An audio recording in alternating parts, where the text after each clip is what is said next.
tarde, boa noite, bom dia para quem está vendo de manhã, né? Cara, o convidado que está aqui hoje, acho que foi o cara que mais foi difícil de trazer, mano. Foi mesmo, que ele me deu vários não, só para falar. Fala, pô, vamos lá, tal, vai ser uma benção. Pô, cara, não vou não, não quero não. Dá não, brincadeira, dá não, não dava, eu estava estudando, né? Pastor, pai, empresário, marido, atleta, oxe, atleta. Não, emagreceu pra caramba, eu vi a foto, pô. 126 quilos para 90 quilos em 90 dias. Eu vou querer essa receita aí. Pastor Leonardo. É Ferreira ou é Pereira? Ferreira. Leonardo Ferreira. Pastor Léo, tem tanta coisa que eu queria perguntar, cara. Assim, de dúvida mesmo, sabe? Eu te acompanho pelas redes sociais, tenho dúvidas. E aí, mas não acredito que eu não vá conseguir perguntar tudo, senão a gente fica aqui até outro dia. Fala um pouco da tua história. Pastoral, familiar? Não, do começo mesmo, de tudo. Onde você nasceu? Quem é você? Familiarmente, né? Quem sou eu, né? Eu sou o Leonardo, né? Conhecido como Pastor Leonardo ou Pastor Léo, mas na verdade eu sou o Léo, filho da Maria Helena Ferreira da Silva, né? Filho do João Francisco. E né, a gente carrega esse título pastoral, né? Que, graças a Deus, mas somos ser humano como qualquer um outro, né? Temos nosso CPF, nossa identidade, temos nosso compromisso. Né? Minha história, né, me converti em 2003, através da minha esposa. Estava viajando, estava em Santa Catarina, e por um momento a minha esposa falou que estava visitando uma igreja, né? E eu abafei o telefone lá em Santa Catarina e falei, agora que eu vou aprontar. Minha mulher está na igreja, eu vou aprontar, irmão. Quando eu voltar para o Rio, ninguém me segura. Pois bem, voltei para o Rio. A primeira coisa que eu falei com ela, alguma coisa aconteceu aqui em casa. Pintou as paredes, e alguma coisa aconteceu. O clima está outro, o ambiente está outro. E ela falou assim, não, é Jesus que entrou aqui em casa. É Jesus que está trabalhando em nosso meio. E eu dei uma bela gargalhada, né? Não era crente, não acreditava nas coisas de Deus. E logo no dia seguinte tinha culto. E ela falou comigo assim, tu se importa de eu ir no culto, eu ir na igreja? E eu falei, não, pode ir. Quantos anos tinha? Qual a sua idade? Idade 43. Não, na época. Eu tinha 24 anos. 24 para 25 anos. E eu falei com ela, eu falei, pode ir. E quando eu falei, pô, então fiquei um tempão viajando, né? E quando eu falei para ela, pode ir, mas eu estava de má intenção, falei, vou dar um perdido. Vou procurar a rapaziada, vou dar meu rolê. E naquele momento eu bati de porta em porta, irmão. Fiquei procurando, batendo na casa de alguns amigos e não encontrava os camaradas. E quando eu fui perceber, eu estava próximo aonde era o ponto de pregação que ela ia. Eu falei, vou dar uma olhada lá. Aí que esse pastor aí, o seu Coelho, trabalhava com vários pastores, eu conheci algum fanfarrão, né? Fanfarrão. E eu falei, eu vou dar uma passada lá. Pois bem, cheguei na porta, dei uma olhada, vi, né, ela com meu filho no colo, e só chorava, irmão. Só chorava. Por que essa mulher tá chorando lá? E um obreiro que estava na porta me abordou e falou, pode entrar. Eu falei, não vou entrar não. Mas não é tu que diz para Deus que venha a mim como estás? E eu falei, eu falo isso direto. Ele falou, pode entrar. E eu falei, tá bom, vou entrar. Eu estava com o cabelo black, né? Cabelo blackão, durão. E eu fiquei no canto, assim, olhando de cara feia, né? De cara fechada, porque eu falei, se alguém vier tocar em mim, eu vou jogar longe. Ninguém vai me jogar no chão, não. Ninguém vai botar a mão na minha cabeça, não, e vai me jogar no chão, não. E fiquei ali no canto, parado, parede de chapisco, né? Um lugar muito pequeno, muito simples, né? E por acaso quem estava dirigindo o culto não era um pastor, era uma irmã. Só tinha irmã. Eu falei, só tem irmã. E minha esposa não me viu. Ela senta lá na frente, atrás. Minha mãe lá na frente e eu em pé no corredor. E o obreiro me olhando. Daqui a pouco a irmã da mesa de oração levanta, começa a falar em línguas. E ela vem na minha direção marchando. Eu falei, ela vai botar a mão na minha cabeça. A primeira coisa que falou assim, homem, tu andou por essa comunidade toda, tu bateu de porta em porta, e a única porta que estava aberta para você era essa porta aqui. Deus mandou orar por você, mas ele falou para não botar a mão na tua cabeça. E quando ela colocou a mão no meu peito e começou a orar por mim, meu irmão, foi pior do que ela ter botado a mão na minha cabeça. Eu sabia que a parede era de chapisco, me encostei com medo de cair. Parece que a mão dela entrou assim e desmiuçava o meu coração que estava muito endurecido. E naquele momento ela parou de orar, voltou. A minha esposa não me viu, né? Que ela ficava só na frente lá chorando, com a filha no colo. Minha mãe não me viu e minha cunhada Fabiana também não me viu. Elas visitavam lá. Ela falou, senta aqui. E eu sentei. Acabou o valente, irmão. Naquele momento ali o valente se desmanchou todo. Eu sentei e fiquei ali sem entender nada. Mas eu sabia que Deus estava falando comigo. Dado um momento ela levantou novamente, ela falou assim, Deus mandou fazer um negócio contigo. Tinha uma cadeira do lado da cadeira dela. Ela falou comigo assim, ó, me pegou pelas mãos, me levou. Foi no momento que a minha esposa me viu. Ela falou, senta aqui agora, porque Deus está derramando um óleo na sua cabeça. E tu vai ser pastor. E no momento que ela falou, não sei se foi um lado psicológico meu, eu senti algo escorrendo sobre o meu rosto. E eu falava, jogaram alguma coisa na minha cabeça. Ela falou para eu ver da descendo azeite. Será que foi essa irmã que passou, que jogou azeite na minha cabeça? E eu ficava passando a mão na cabeça. E minha esposa me viu, eu falava para minha esposa, fica quieta, fica quieta. E naquele momento ali, Deus usou muitas pessoas para estar falando comigo. Eu vou te falar a verdade, eu nunca senti algo assim, nunca tão assim, glorioso, tão forte. Que o culto naquele dia acabou mais 10h40. E eu falei para minha esposa, poxa, tão bom, acaba tão rápido. Quando é o próximo culto? Ela, quinta-feira. Era terça, próximo quinta-feira. Eu falei, tá bom. Fui trabalhar, contei para os amigos do trabalho que eram crentes, fui para a igreja, que Deus falou comigo, tal. Eu queria, mas eu não fui com fome de Deus falar comigo novamente. Fui com fome de ver aquilo ali que eu nunca tinha vivido aquilo. Fiquei apaixonado por aquele mover, por aquela presença, e fui na quinta-feira novamente. Participei lá do culto, Deus falou comigo novamente, aquela coisa de novo convertido. Sim. E Deus falou comigo novamente, e aquilo aí foi enchendo o meu coração, me dando esperança. Eu falava, ninguém nunca falou comigo desse jeito, nunca falou que me amava desse jeito. E eu vou pro baile, as músicas falam que é cachorro, é não sei o quê. Só Deus bota falando, pra baixo, né? só pra baixo, Deus falando que me ama. Eu falei, pô, quero conhecer esse amor. Mas quando foi na sexta-feira, irmão, tinha uma festa no Amarelinho. E eu falei, pô, vou pra festa, só tô caminhando, não sou crente ainda. E eu falei pra minha esposa, vamos pra festa.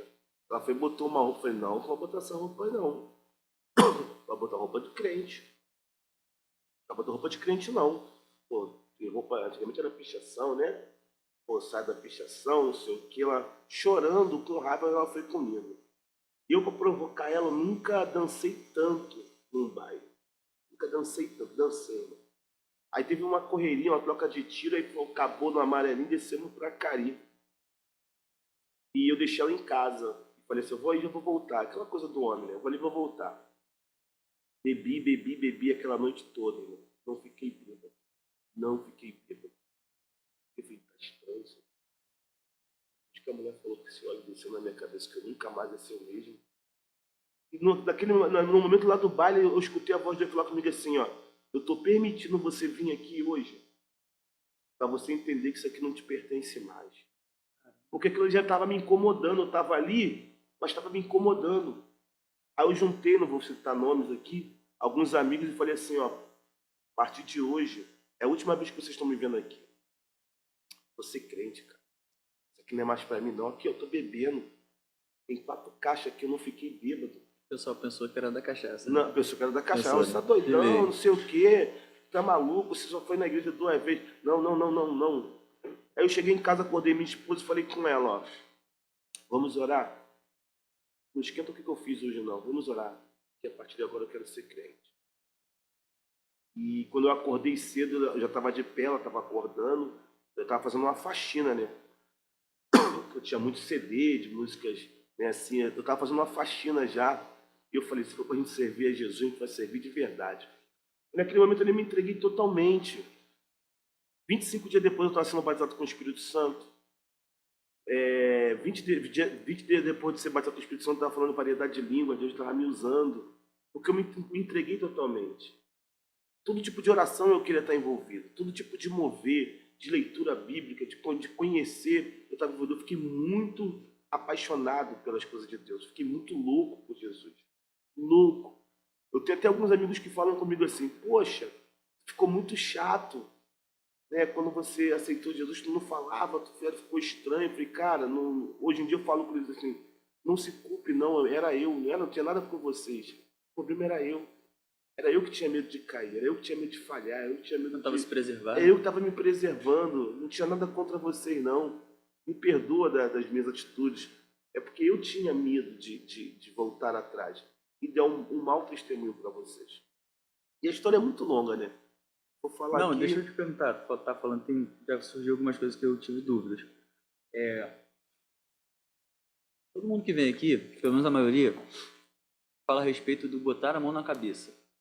E quem tá fora tem medo. No meio pentecostal e neopentecostal, o pessoal vai botar a mão na minha cabeça, eu vou ficar endemoniado, não sei o que lá. Cara, isso é uma coisa boa, que gera um temor, você acha? Ou é algo que repele as pessoas? Vou te falar a verdade, eu acredito que é uma coisa boa, porém é usado de forma exagerada, entendeu? Algumas pessoas elas não têm essa autoridade e por isso acaba repelindo, né? As pessoas, o problema os dons nunca foram um problema.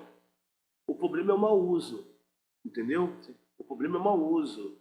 Ou até pela gente também conhecer alguém e falar, fala profeta, e a pessoa começa a acreditar que ele é um profeta mesmo, entendeu? Sim. Então ela começa, né, a ser ousado, né, às vezes nem de forma espiritual, mas de uma forma de atrevimento pessoal. Então tá faltando um pouco de equilíbrio acerca disso, entendeu? Tá faltando um pouco de equilíbrio. Tu vai na igreja hoje, todo mundo só falou em línguas hoje, sapateou no poder, a mãe já quer botar a mão na cabeça dos outros, já quer ser profeta, não quer estar debaixo de uma liderança. Então acho que é esse tipo de coisa que tem, né, atrapalhado um pouco, entendeu? Tem atrapalhado um pouco. Entendo. Então, Pode falar. Quero te atrapalhar, não. Não, por isso que gera, né, falando, é bom, né, mas quando se sabe usar. Falta equilíbrio. Falta equilíbrio. E você falou a respeito de... Chamam de primeiro amor. Isso. O cara que aceita Jesus, quer estar nas coisas de Deus, quer se envolver, se apaixona mesmo. Isso. De cara, às vezes não, mas depois vai conhecendo e o conhecimento de Deus sempre vai fazer a gente se apaixonar por Ele e temê-lo. Só que hoje, caminhando, vendo, observando e tal, a gente percebe que esse primeiro amor, não sei se seria o nome ideal, mas é o que a gente conhece, cada vez tem menos. Vamos lá. O evangelho, ele está muito aberto, ele está muito atrativo. Né? O evangelho ele virou uma porta de oportunidade, entendeu? Para muitas pessoas. Às vezes eu não sou cristão ainda, mas eu tenho uma referência cristã. Então eu já falo que eu sou igual fulano. Então às vezes o que me atrai ao evangelho não é Cristo. O que me atrai muitas vezes no evangelho é aquilo que ele pode me proporcionar, entendeu? Eu sempre falo isso. A escassez para quem realmente se converteu, ele não te afasta de Cristo, a escassez. É mais fácil alguém se afastar depois que as coisas melhoram, Na bonança. na bonança, do que na escassez. Porque na escassez, quando você está em meio ao deserto, você só tem um provedor. O povo, quando estava no deserto, só tinha um provedor. É maná do céu, irmão. Não tinha outro provedor. Mas quando eles tiveram a oportunidade de ter outro provedor, eles se desviaram, entendeu? Então é muito mais fácil hoje alguém se desviar porque alguma coisa melhorou na sua vida do que quando ela não tinha nada, entendeu? Porque quando ela só tem Jesus, ela tem que se agarrar com Jesus. E dado o momento, cada um de nós vai passar por esse momento de o próprio Senhor nos abençoar, né, de forma grandiosa e como o Luciano Subirá fala, né, se a gente vai se perder com os brinquedos, entendeu? O que ele vai nos dar vai nos fazer se afastar dele, entendeu? Então muitas pessoas, infelizmente, elas têm vindo para o Evangelho não por Cristo, não por Cristo. A real e a verdadeira motivação é aquilo que o Evangelho pode oferecer a ele, entendeu? Hoje o Evangelho ele faz uma pessoa ter um status, ser conhecida, né? Eu falo muito isso no meu story, quando eu falo, irmãos, eu não estou aqui para te fazer sorrir, né? Você vai me seguir, eu faço alguns vídeos, você vai ver que meus temas são muito pessoal. Eu faço pensar, eu sou uma pessoa que gosta de fazer você pensar. Eu falo, quem te faz pensar te liberta, entendeu? Quem te dá muitas, as coisas que não te faz pensar, te aprisiona, te faz viciado naquilo ali.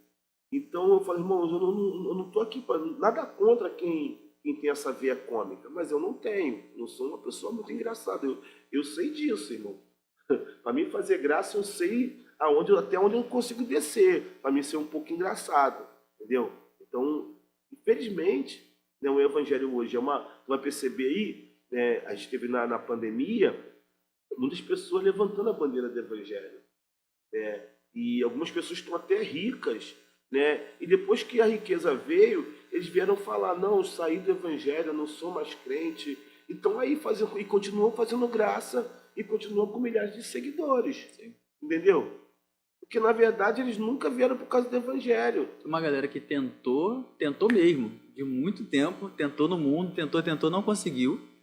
Aí o Evangelho, cada vez, o meio gospel, nem vou nem dizer o Evangelho, o meio gospel cada vez mais mercadológico, a pessoa viu como uma oportunidade, ingressou ali, deu certo, e agora fala, agora não dá mais para mim.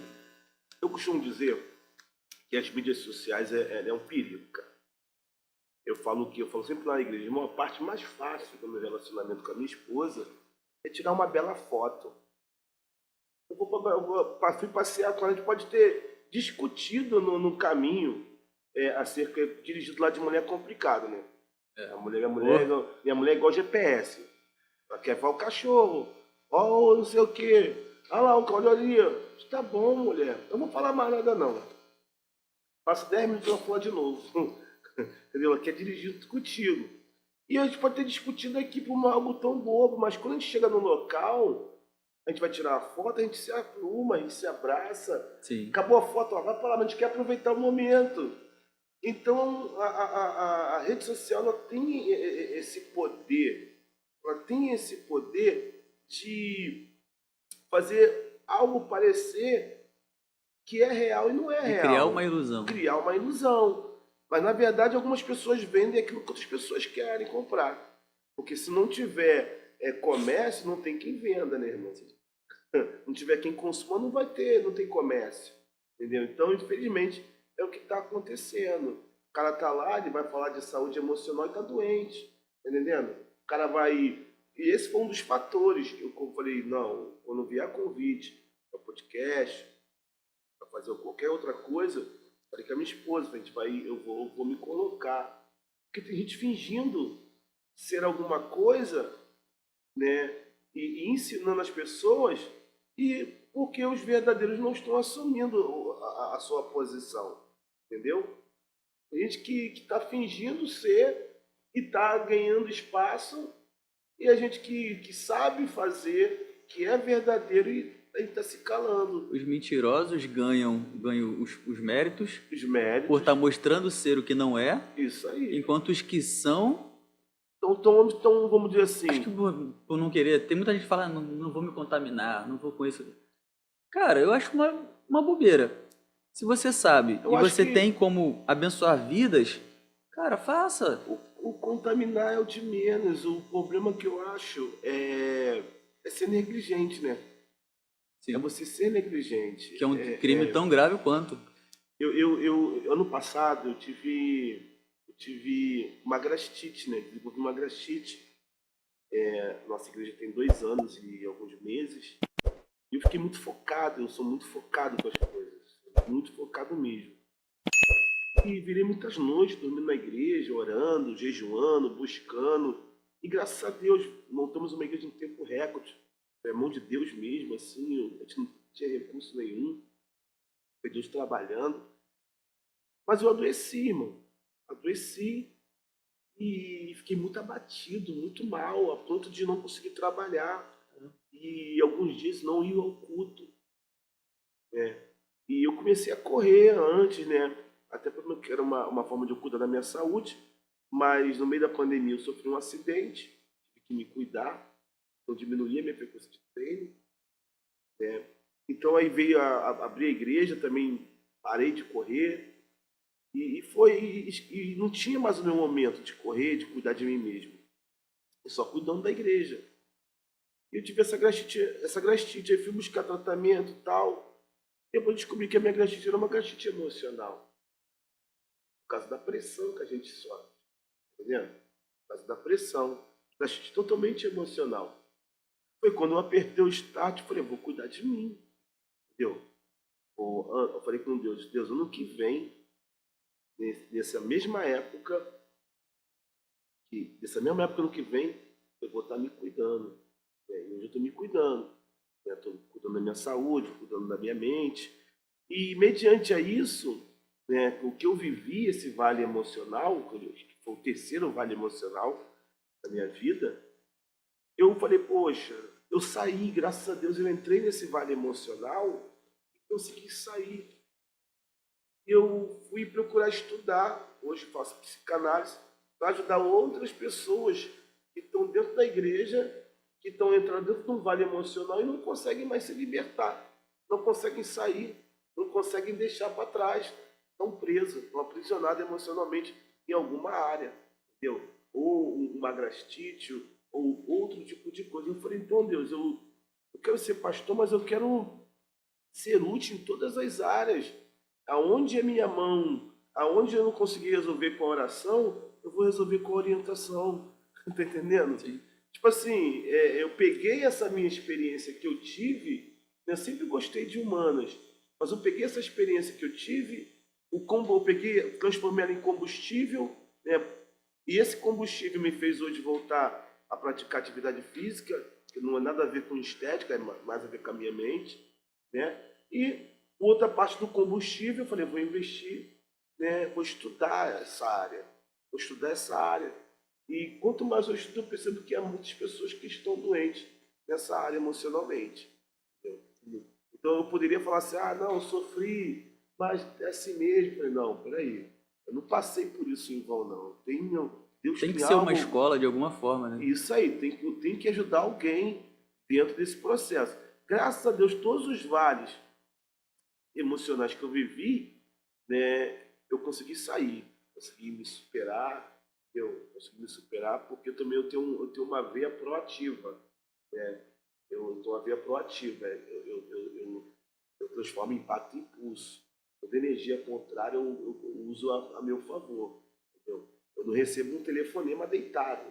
Se receber um telefonema, eu ver assim, ih, fulano, eu não consigo receber deitado, não. Minha esposa fala, é problema, ele levantou, porque eu falo, o meu pensamento é esse. Se eu ficar deitado e receber uma notícia ruim, eu vou continuar deitado, chorando. Entendeu? Então, tipo assim, eu já tenho toda essa capacidade proativa.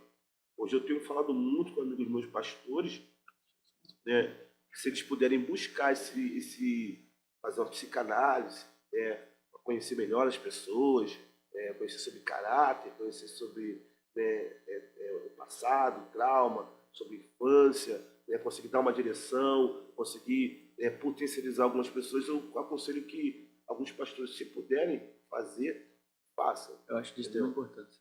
E Cada vez mais.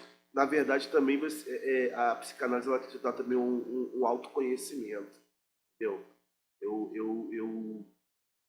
Pelas algumas adversidades que eu vivi na minha vida, eu me fechei muito, me bloqueei muito, entendeu?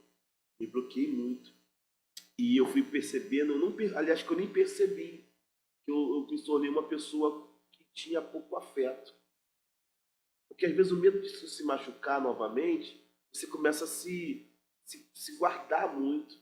E quando eu comecei a estudar psicanálise, escutando alguns casos de alguns professores, eu percebi que eu falei, peraí, eu não sou uma pessoa afetuosa, ele está falando de mim. Hum. Ele está falando de mim. E eu já tinha me cobrado acerca disso. Porque, tipo assim, você saber que você tem uma deficiência, muito bom, parabéns por isso. Mas o mais importante de você saber que você tem uma deficiência é você buscar uma estratégia para você conseguir acabar com essa deficiência, irmão. Tá entendendo? E Deus já tinha falado comigo até quando, acerca do meu neto, né? Que eu via todo mundo brincando, curtindo com ele, mas eu muito fechado, né? Muito fechado. E eu falei, não, mas espera aí, a vida está passando muito rápido, meus filhos estão crescendo, essa fase com eles não vai voltar mais. Não volta, irmão. Não volta, não tem como apertar aqui um botão e voltar para minha filha com 6 anos.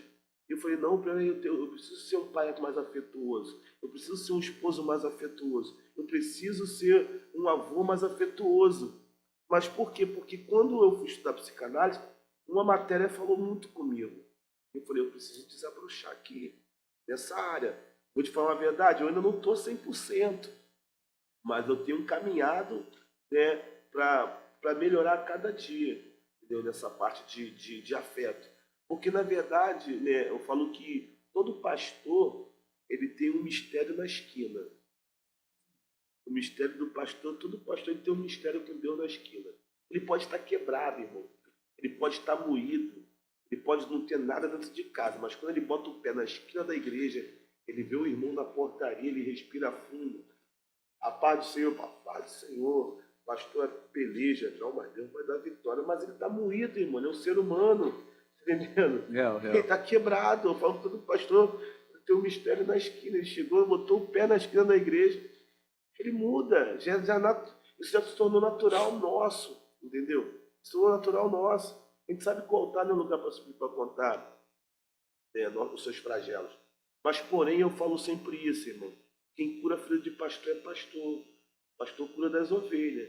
Mas quem cura de pastor é pastor. E na verdade, muitos pastores estão sofrendo, né, por solidão, por ter até amigos de ministério, mas não ter amigos de verdade, amigos no dia a dia. Amigos de ministério, visita a tua igreja, tu pega na minha igreja, mas não senta um dia para bater um papo, para desabafar, para falar para comer um churrasco. Para ser pessoal. Para ser pessoal. E às vezes ele acaba, eu acho também um dos erros da liderança é anular também a humanidade dele. O líder, ele não pode anular sua humanidade. Por isso que muitos líderes acabam falhando e acaba caindo gerando uma tragédia, né? Porque eu sempre falo assim, irmão, todo dia cai gente, todo dia alguém falha, todo dia alguém peca, todo dia. Só um pouquinho mais perto. Todo dia alguém falha, todo dia alguém peca. Mas se cair um líder é diferente. Né? É como se cair. Todo dia tem acidente de carro, não tem? Todo dia, tu vai no Brasil, aqui tu pegar. Todo dia tem um carro, uma moto colidiu, alguém morreu. Mas isso não dá ibope, tu não vai ver isso passando no Jornal Nacional. Mas se cair um avião, na hora para tudo. Então, conforme maior né, maior repercussão. Mas por que isso às vezes acontece? Porque muitos líderes renunciam à sua humanidade. E ele não entende que ele está pensando que o divino vai sustentar a parte humana dele. E, na verdade, o divino não vai sustentar a parte humana dele. Ele precisa se cuidar também, precisa se tratar, ele precisa se alimentar bem, ele precisa dormir bem, entendeu? Ele precisa ler bons livros, ele precisa estar debaixo de uma cobertura, ele precisa ter alguém para desabafar, para conversar. Não, mas eu entro no meu quarto e falo com Deus, amém. Mas você precisa de alguém também para conversar, entendeu? Eu acho que a gente nunca ouviu tanto se falar de paternidade, principalmente em meio de liderança. Tem congresso, tem conferência, sempre se falou muito, nunca se falou tanto de paternidade quanto tem falado agora. A referência nessa área é o Luiz Hermínio. Isso. Assim, o trabalho que ele faz com a liderança da igreja, com todos os que estão junto com ele ali da Mevan, em vários países, no Brasil todo, assim, algo muito top, muito top. Tem mantido uma coisa muito saudável. Eu vejo isso como um estilo, né? O que o Luiz Hermínio faz, eu acredito que só mudou um pouco o nome. Essa, para mim, é uma realidade dessa, né? Assim como veio o M12, vai desenvolvendo vários outros, né? A visão do Ibiúbe, né? Não estou falando assim contra, né, essa parte de paternidade. Sim. Tipo assim, eu acredito que é até um nome carinhoso, né, para aquilo que ele faz. Mas outros pastores já fazem isso há muito tempo e até de uma forma, e talvez não tenha esse nome, né, paternidade. Outros falam cobertura, outros só falam estou pastoreando mesmo, né? Ou estou mentoreando outros líderes, né? Tipo assim, eu sou muito assim, eu examino muito, né? Eu sou daquele tipo, eu aprendi com a minha mãe isso. A gente era pequeno e eu tinha um irmão que ele não comia alho, não comia, ele via um tempero na comida, ele não comia. E a gente passeava muito na casa de parente, né? E a minha mãe falava assim para ele assim mesmo, ó, se não fala que tu não gosta, tu vai ficar com fome. O que Cara, de tu, lei, se a mãe falar o isso, que cara. tu não gosta, tu bota no cantinho do prato, eles já vão entender. E tu só come o que tu gosta. Então, tipo assim, eu sou desse nível. Eu não. Ah, porque eu tenho essa visão, o outro tem essa visão. Eu sou muito de examinar, entendeu? As coisas. Porque tem coisas que vão ser passageiro no Evangelho. E eu tenho uma preocupação dessa onda, porque é uma visão minha. Eu acredito que a igreja, que se ela ficasse baseando, né, ou ela ficasse fazendo uma mutação, né, porque está todo mundo fazendo, ela perde um pouco a identidade, entendeu? Ela perde um pouco a sua linha de filosofia e fica muito fácil qualquer pessoa implantar uma filosofia.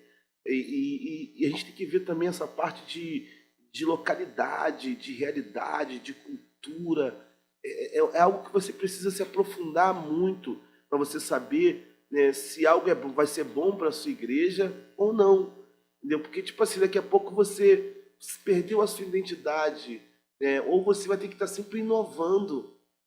Eu falo, a minha maior preocupação, eu falo que a gente vai trazer muita coisa de fora quando o principal não estiver dentro. Então a gente vai começar a inventar algumas coisas, né? Alguns nomes. Outrora, né, tinha o baile gospel, né, que era aqui no Atlético, É, né? o Gospel Night. Gospel Night, e começa assim, inventar muita coisa, mas tu vai perceber que são coisas que vão passando, entendeu? E vai passando, e vou te falar a verdade, e às vezes tem pouco resultado acerca disso, entendeu? Eu já fui em conferência, né, com o apóstolo Renê Terra Nova, meu irmão, fui muito abençoado pela mensagem, fui aqui na Penha, no Silas Malafaia, foi, esqueci o nome lá do congresso, Luiz Hermínio, já fui em Volta Redonda, mas tipo assim, é quando eu falo, eu como o que é para mim comer, mas eu tenho uma realidade, eu não posso, né, me emocionar e perder, entendeu? Até você levar para a tua igreja acerca de uma visão que Deus te deu, você tem que fazer um trabalho muito De adaptação, de de implantação. adaptação, Aí eu vou falar assim, não, mas quem não quiser vai embora. Não é assim, eu não tô dispensando uma manada. É o povo do Senhor. Envolve pessoas que amam a igreja, A pessoas noiva, que né? deram, a noiva, pessoas que deram a sua vida para que aquela igreja estivesse de pé, entendeu? Então eu acho assim, como eu falei, muitos pastores já fazem isso já, entendeu? Um dos pioneiros foi o Paul Yong-Chu, na igreja da Show. Coreia. Ele começou com G12 na época e agora mudou. Tem vários outros nomes, né? Tem vários outros nomes. Eu falo, tudo isso é bom, né? Acrescentando para o reino, tudo isso é bom. Mas a minha preocupação é quando eu venho com uma visão e eu falo que eu vou e desprezo a sua visão. Não, agora a gente tem. Aí eu começo a perceber que há um estímulo errado, entendeu? Há um sentimento de rixa, de rivalidade, né? Não, porque a gente faz, porque a gente é melhor. Eu falei, tu já errou, já começou errado. Porque o propósito do reino não é esse. Eu sou um líder, irmãos, que eu apoio, independente se é batista, se é tradicional, se é. Eu prego em igreja batista tradicional, respeito a forma deles, né? Até me desconheço, Mas eu sou servo do Senhor, eu estou ali para ministrar a palavra, respeito o ambiente, eu fui preparado para isso, entendeu? Eu me preparei para isso. Entendeu? Não vai ser porque na minha igreja eu corro, eu pulo, não vou não, porque não, eu estou ali para ministrar a palavra. Mais importante do que tudo para mim é ministrar a palavra, é levar a palavra de Deus e edificar a vida. E tem o outro extremo. Não vou não porque lá é quietinho, eu corro e eu pulo. Ou vice-versa. Aí o outro extremo é, eu vou e vou fazer o que eu quiser, porque eu sou assim. Cara, você acaba ferindo, você mais fere o ambiente, a liturgia, as pessoas que te convidaram do que edifica. Então, eu aprendi que quem é dono da tua casa é você. Na tua casa, eu tenho que respeitar as suas regras. É isso que eu aprendi, entendeu? Se você falar assim, ó, a minha casa é assim, e a gente come desse jeito, a gente bebe a água primeiro para depois comer, eu vou te respeitar, irmão. A tua casa são as suas regras. Sim. É isso que eu tenho que aprender. Porque, na verdade, irmão, infelizmente, no meio do evangelho há muitas pessoas tolhidas com falta de educação, entendeu? Há muitos crentes que têm falta de educação e algumas pessoas até espiritualizam a falta de educação. A pessoa fala alto, eu sou desse jeito mesmo, e algumas pessoas aplaudem. E eu sou muito chato com isso, irmão. Eu sou muito chato com educação. Eu acho que o crente, ele tem que ser uma pessoa educada. Tem que ser um cara que dá o bom dia sim, tem que ser o cara que dá boa noite, tem que ser o cara que cumprimenta o vizinho. Eu acho que o cristão, ele tem que fazer esse papel, entendeu? Tem que ser bem educado. Então, quando eu vejo pessoas que são mal educadas, às vezes a gente vai comer, irmão. Faz um negócio na igreja, vai comer, a pessoa já sai na frente, sai atropelando todo mundo, ela pega dois, bota na mão. E eu falo, e quem tá no final da fila, irmão? Fica sem, eu já fiquei sem. Alguém fala assim, o pastor? Entendeu? Tipo assim, então eu acho, tipo assim, uma coisa fora do normal. Um crente que tem falta de educação, que é mal educado. Já aconteceu de eu estar conversando com um irmão passar no meio da gente. Eu falei, irmão, não, mas vocês estão no caminho. Eu falei, não sabe pedir licença, não? Eu pedir licença. Eu pensei, de repente, não teve uma educação em casa. Entendeu? A referência é outra. Isso aí. Eu falo com meus filhos assim, eu falo com meus filhos, ó, vocês são filhos de pastor, mas vocês não são obrigados a ficar abrindo a canjica para todo mundo, não. Vocês não são obrigados, cada um aqui tem a sua personalidade, o seu caráter. Mas uma coisa eu vou dizer para vocês, sejam educados. Você não precisa ser amigo dos meus amigos, mas sejam educados. É tudo bom? Paz do Senhor, boa tarde, bom dia, boa noite. Como é que vai? Tudo bem? Tudo bem. Acabou. Isso é educação, isso é o básico. Isso é o básico. Você não precisa ficar rindo, não. Fala para ele, não precisa, não. Vocês têm personalidade. Palhaço aqui? Pô. Vocês têm personalidade. E eu falo, isso é o básico. Entendeu? Foi porque a educação abre portas, meu irmão. A educação abre portas. Entendeu? O mal educado, ele pode até entrar por uma porta, mas pela mesma porta que ele entrou, ele sai. Entendeu? Agora, a educação abre porta. Eu sempre falo para os meus filhos. Né? As meninas são mais assim, o Longe é mais comunicativo, tá igual eu. Né? Onde eu vou, onde vai, falar para todo mundo. Eu sou terrível. Eu ando na comunidade. Eu não vim de carro, né? Porque é perto. E meu medo era esse, que eu vou vindo, eu vou falando com todo mundo. É criança, é mendigo, seja raça, credo. É do garotinho. Eu falo do garotinho quando veio aqui? Eu falo com geral, irmão. Falo com geral. Para mim não tem distinção de pessoa. A minha esposa que fala, tu fala com todo mundo. Eu falei, a gente não é nada, não. A gente não é ninguém. Entendeu? Hoje a gente é, amanhã deixa de ser. Então a gente não pode desprezar ninguém. Sabe uma coisa que assim, parece até uma bobeira, mas comecei a mudar a minha ideia a respeito de você? Normalmente o pentecostal, Pai do Senhor, Pai do Senhor, Pai do Senhor, tudo bem. Na Batista é Graça e Paz, Pai do Senhor, e lá vai, tudo bem. Aí um dia, quando eu te mandava mensagem, você fala, Pai do Senhor, não sei o quê, Pai do Senhor, Pai do Senhor. Aí um dia tu mandou, fala, mano, tranquilo? E caraca, qual é desse pastor? Falei, caraca, maneiro, cara. Porque eu normalmente com os meus amigos eu falo assim, eu não mando pro meu tio, Pai do Senhor, fala, Grilo, tranquilo? Mas tipo, eu boa, tenho sabe? esse hábito, até hoje, né, até pessoas que não são cristãos, Geralmente eu falo também dessa forma, fala, mas irmão, fala irmão. Eu desenvolvi esse hábito até que eu formo de hábito de aproximação, porque na verdade a minha ideia é quebrar esse bloqueio, entendeu? É quebrar esse bloqueio. Né? Ah, o cara é pastor, amém, mas você sabe respeitar o meu momento? Entendeu? Se você souber respeitar o meu momento, amém. Você não precisa ficar, porque eu vou te falar a verdade, o nome pastor é imponente. Você chega num lugar, o pastor está aí, as pessoas logo mudam a sua postura. Sim, sim. Eu sou uma pessoa que eu quero que as pessoas sejam naturais diante de mim. Por quê? Porque eu só vou conhecê-las de verdade se elas forem naturais, verdadeiras. Entendeu? Então eu gosto de deixar as pessoas bem à vontade. Gosto de deixar as pessoas bem à vontade. Ainda mais quando eu estou no ambiente da. Oh, pastor, está aqui em casa. Não, não faz, não, tu está na tua casa. Tu não vai fazer isso na minha casa, irmão. Tu está na tua casa, quem sou eu?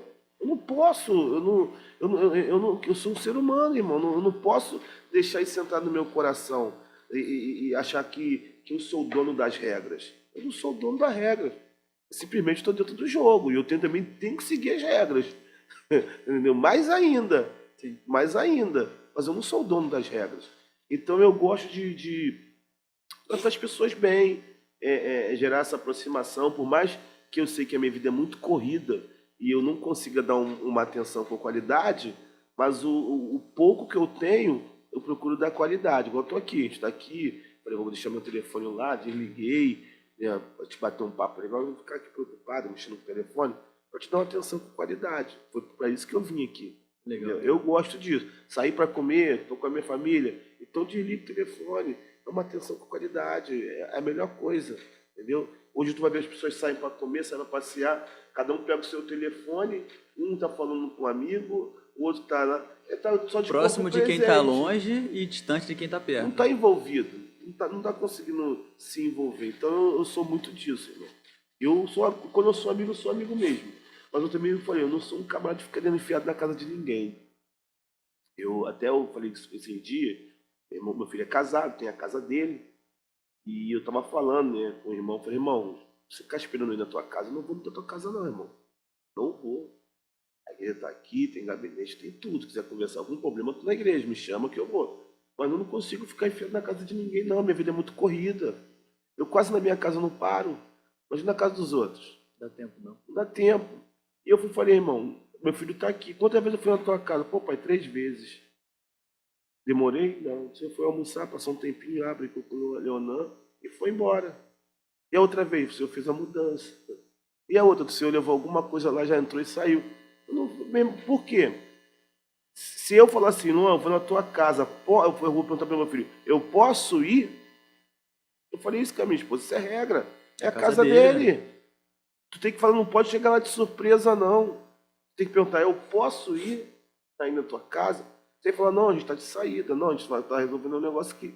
Tem que ficar na sua. É a casa dele. Uma coisa que eu aprendi é respeitar o espaço das pessoas, entendeu? Então, o meu próprio filho, eu respeito o espaço dele. Quando eu converso, ele trabalha comigo. Eu converso, é uma loucura.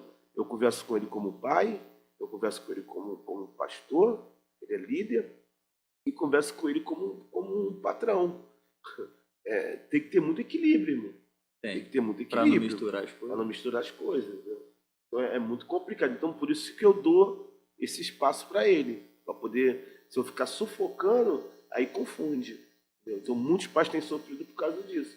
Tem misturado as coisas. O filho casou, se ele casou e for morar fora da tua casa, que ele quer liberdade. Então tu tem que dar a liberdade que ele quer.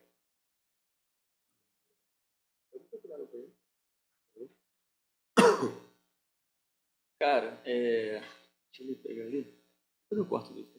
Bom, a vantagem da edição é essa, que depois eu consigo cortar. Se fosse ao vivo não dá. Eu tenho sempre visto que você está sempre estudando, sempre fazendo uma parada. Tá, fez capelania? Fiz capelania, fiz juiz de paz, capelania, estou fazendo psicanálise, tem um seminário básico, já estou me voltando a fazer, né, um bacharel para teologia, eu sou de teologia bacharel, e de repente nós vamos fazer umas 2 faculdades aí. Eu botei uma meta de, eu falei, eu não posso Não, chegar, Não, essa não, que a gente bebe na boca. eu não posso chegar aos 50 anos Sem informação? sem formação, não posso.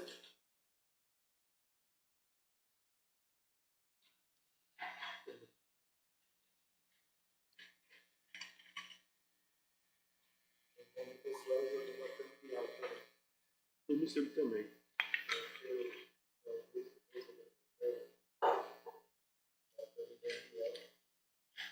Cara, a igreja é tempo de crescer, né? Tempo de crescer. Esquecer. Eu tive lá acho que uma vez. Tive lá uma vez. Uma vez. Foi no culto da palavra. Acho que é terça-feira, se não me engano. Uma coisa que eu venho observando é que, sim, dentro do teu ministério, tu preza muito pelo ensino da palavra. E, assim, eu falo isso depois em off. Como você consegue? Como você conseguiu, tipo, você veio de uma raiz pentecostal. Uhum. Conseguir tirar, ou não tirar, não sei, você vai me dizer. Como é que você consegue equilibrar, cara, ensino da palavra, que é fundamental, que não pode faltar mesmo, e a questão do pentecostalismo, de que, pô, a gente tem aqui o manto, narébia, enfim. Como é que você dosa? Mais graça, mais conhecimento, menos graça, menos conhecimento? Como é que faz o equilíbrio? Jesus falou sobre equilíbrio, né? Jesus falou sobre equilíbrio. Eu acho que sou apaixonado pela palavra de Deus. Eu já li mais de 100 e pouco livros. Pouco tempo, assim. Hoje eu leio menos. Eu vi alguns pregadores falando de livro, pregando, eu falei assim, isso aí está no livro tal. Então, os meus livros antigos são sujos. São sujos, porque eu lia no ônibus, eu lia no trem, ia no trabalho. Eu trabalhava na empresa de solda, eu corria no trabalho, o livro dentro da roupa, suado, tirava o livro e ia ler. Isso várias vezes. Eu lia um livro por semana e li muitos livros. Então eu me apaixonei muito pela leitura. E, na verdade, o que mais me inspirou a voltar a estudar foi a leitura. Comecei a ler constantemente. Aí eu falei, vou voltar a estudar. Né? Aí eu fiz o PEJA, até a oitava série. Depois ganhei uma bolsa de estudo, em segundo grau, no serviço social. Segundo grau de serviço social, já era pastor. Né? 2018, 2008, 2009. Saía de madrugada para trabalhar, chegava de madrugada. Esse período que a minha esposa ficou mais à frente da igreja. Fiquei durante uns 4 anos assim. 4, 5 anos, estudando, para um lado e para o outro. E lendo livro, o tempo que tinha vago. Porque nesse período eu ganhei um curso no Senai, no Maracanã. Então, imagina, você trabalhar, ir para o curso, depois estudar e ainda tinha igreja. Uma loucura. E eu pegava, não sabia nem qual condição eu pegava. Um dia eu pegava o metrô para ir para o Maracanã, no outro dia eu pegava o ônibus para ir para o trabalho, no outro dia eu pegava um trem para dentro do Maracanã para Penha. E era aí que eu ficava estudando, lendo bastante livro. Então me apaixonei muito pela leitura e pelo conhecimento. E esse nome Tempo de Crescer, ele já está no meu coração há muito tempo. Que era até o nome de um livro. Porque... Lembra do autor? Oi? Lembra do Não, autor? eu estava escrevendo. Estou escrevendo até hoje. É mesmo? Porque por que tu não acabou o livro? Porque não parou de crescer. Então tem sempre alguma coisa nova. E aí eu comecei a fazer uma série de estudo na igreja falando sobre a parte espiritual e o desenvolvimento humano. Porque eu vi que era possível você ser crente, ser pentecostal, ser espiritual e ser um excelente funcionário, ter uma profissão. Eu sou dessa linha, desse pensamento. Eu falei, não dá sim, eu consegui, irmão. Eu cheio de mazela, cheio de problema. Eu consegui, os outros não vão conseguir. Então eu comecei a trazer alguns estudos na sexta-feira, aquela curso de doutrina, puxando para essa parte, falando um pouco do emocional, porque eu tinha muito conhecimento de livros.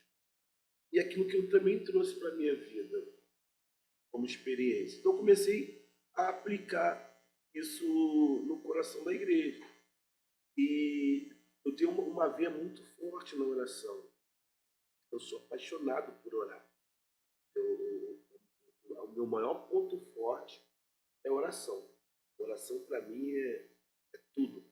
Porque talvez eu, como eu tinha pouco conhecimento, eu falei, vou me apoiar em algum lugar, vou me apoiar na oração.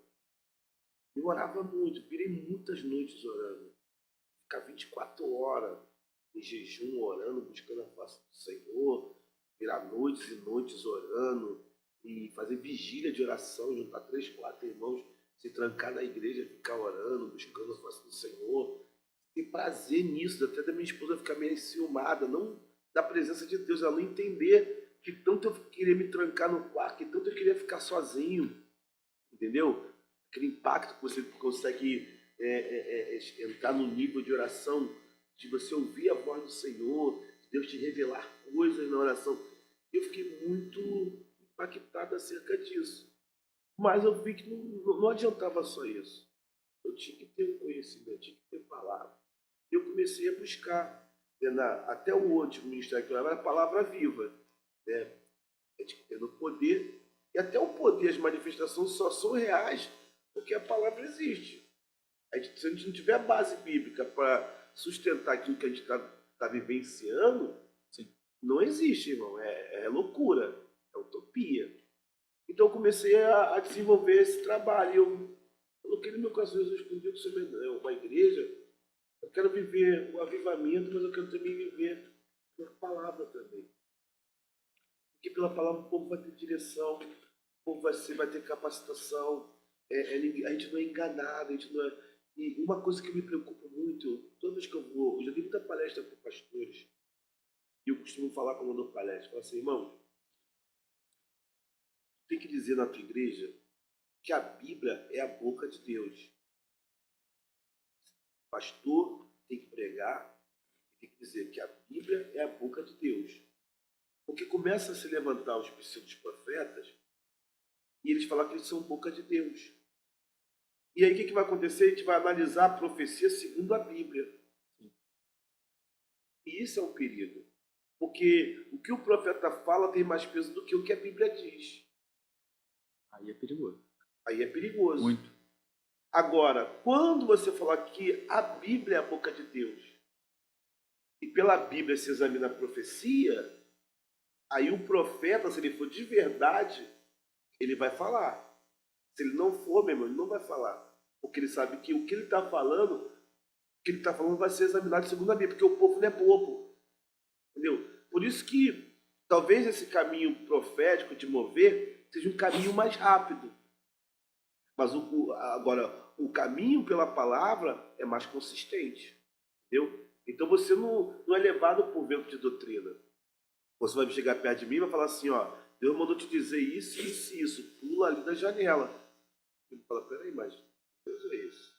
Ele falou isso comigo ontem. Deus falou para mim entrar pela porta. Deus falou para mim que abriu a porta.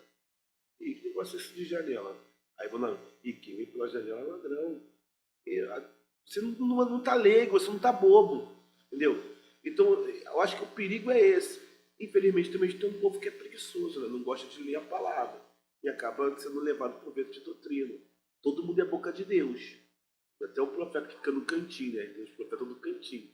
Porque Deus me deu, Deus falou comigo. Por que tu não falou lá? Não, você tem que falar só contigo só. Não fala para ninguém, não. Já contou para todo mundo. E a Bíblia dá a instrução contrária. Paulo falando nas suas cartas, ele fala que você tem que, é necessário que as profecias sejam faladas perante a congregação, era o que acontecia antigamente. Isso. Por isso que tinha aquilo que tinha muito profeta profetizando, tinha que ter fila. Calma, se um estiver falando, espera a tua vez. Fala aos coríntios. E aí Paulo fala que nós devemos julgar as profecias. Isso aí, mas o que acontece é isso que eu estou falando. Eu falo que o falso profeta ele tem medo do verdadeiro profeta. Sim, sim. Entendeu? O falso profeta ele tem duas ações. Ou ele tem medo do verdadeiro profeta, entendeu? Ele tem medo do verdadeiro profeta, ou ele tenta corromper. Se ele não conseguiu corromper o verdadeiro, ele vai embora. Ele foge. Entendeu? Infelizmente, há muitos falsos profetas no nosso meio. Pessoas que profetizam enganosamente Quando ela vem para perto de você, ó, assim diz o Senhor, e não sei o que, você olha bem firme no olho, falando, não tá batendo não. Ela fala assim, ih, esse aqui não cai em Deu qualquer ruim. conversa fiada não, irmão. Entendeu? E ele nunca te critica, ele te elogia. Uma vez alguém perguntou pra mim, pô, pastor, por que tu não vai muito assim em alguns cultos? Culto e tal. Eu falei, pô, irmão, eu não vou por causa da.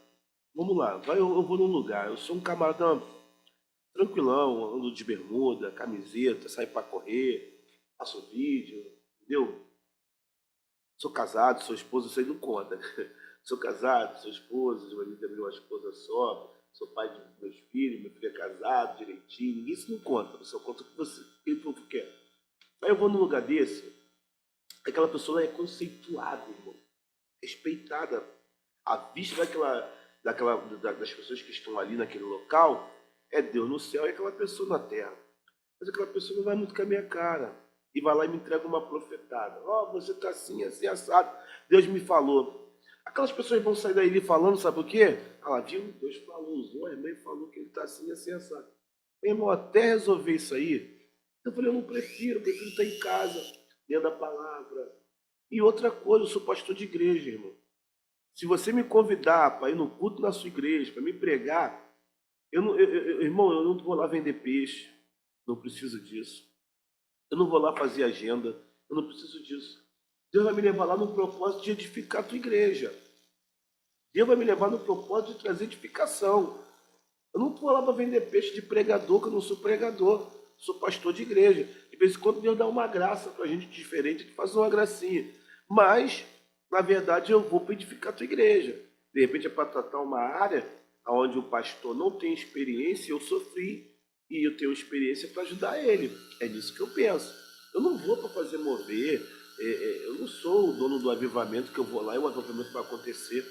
O avivamento aconteceu de repente, mediante as orações do povo. O povo está orando, orando insistentemente, aí de repente o avivamento acontece. Eu tenho consciência disso. Tem uma idolatria pelo avivamento ultimamente, sabe? Principalmente depois desse Edward, o pessoal ficou ali. A gente só vai saber realmente se é avivamento daqui a um tempo, né? Os frutos virão. Mas assim, o pessoal tem muito livro sobre avivamento, muita gente falando sobre avivamento, muitos pseudo-avivamentos, que é a maior parte. Tem um culto, tipo aquele culto é o culto do avivamento. Avivamento que não traz Cara, mudança, né? Não não é traz avivamento. arrependimento. A pessoa consegue estar no mesmo ambiente sem falar da outra, ou no mesmo ambiente falando da outra, entendeu? Então é muito complicado. Esse tipo de avivamento é muito complicado, entendeu? O líder tem que ser muito amadurecido acerca disso. Senão ele vai sendo levado pelo povo também, que é um perigo. Quando o líder ele começa a ser levado pelo povo, ele começa a fazer aquilo que o povo quer. Ele já deixou de liderar, de levar. Tem muitos líderes na sua igreja, seus departamentos, pastores, tudo mais. Antes, o tempo de crescer, que é o nome da igreja. Sempre foi essa igreja? Sempre foi pastor dessa igreja? A gente tem 2 anos. Entendi. A gente tem 2 Como é anos. que foi tua vida ministerial? Como é que começou e Eu tal? fiquei 16 anos no ministério, entendeu? 16 anos no ministério. E eu nunca pensei em abrir igreja, diante de Deus. Eu nunca pensei em abrir igreja. Quando eu decidi sair desse ministério, eu estava decidido a sentar um pouco. Falei, pô, preciso sentar um pouco, preciso cuidar um pouco da minha família.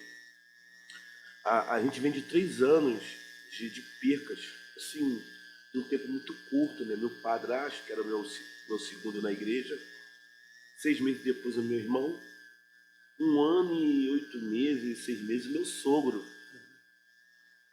Poxa, a gente ficou muito mal. E quando eu perdi meu sogro, a minha esposa ficou muito mal mesmo, muito mal.